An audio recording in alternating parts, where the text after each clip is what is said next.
Hal pertama yang selalu dilakukan Rizky setiap kali bangun tidur adalah mengambil sebuah cermin di sampingnya, lalu mengarahkannya ke hidung si wanita kaya, untuk memastikan apakah ia masih bernapas. Sayangnya, hari ini pun wanita kaya itu masih hidup, sehingga impiannya untuk segera mewarisi harta si nenek masih jauh dari kenyataan. Sejak lahir, Rizky memang bertekad menjadi seorang Mokondo. Berkat wajah tampan dan penampilannya yang gagah, ia dengan cepat menarik perhatian seorang nenek kaya berusia 80 tahun. Rencananya sederhana, ia hanya perlu menunggu sampai wanita tua itu meninggal, agar bisa mewarisi harta kekayaannya. Namun tak disangka penantiannya berlangsung puluhan tahun, sementara si nenek tetap sehat bugar setiap hari. Meski Rizky sudah menikmati kehidupan mewah seperti dimandikan oleh pelayan pribadi, bahkan saat berjemur pun harus digotong keluar, namun ia tetap merasa jenuh. Suatu hari, tepat pada hari ulang tahun pernikahan mereka, si nenek menghadiahkan Rizky sebuah jam tangan edisi terbatas. Ia sangat senang menerima hadiah itu, tetapi ketika melihat wajah penuh harap istrinya, barulah ia sadar bahwa ia lupa menyiapkan hadiah balasan. Untung saja, ia punya ide dan berkata bahwa sejak pagi sudah meminum pil penambah stamina, sehingga sebentar lagi akan membuat istrinya merasakan nikmat tiada tara.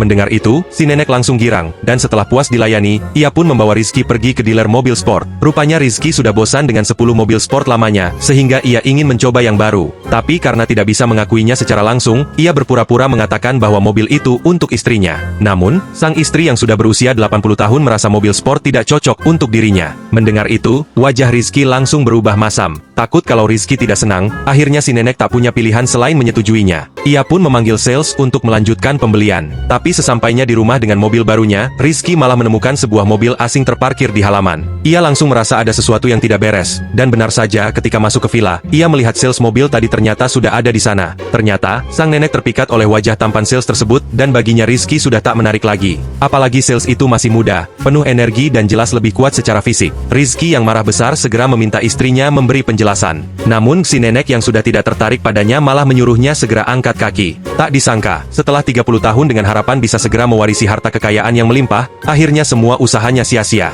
Rizky pun diusir dengan hanya membawa sebuah koper. Ia kehilangan segalanya dan dalam semalam berubah dari seorang miliarder menjadi gelandangan.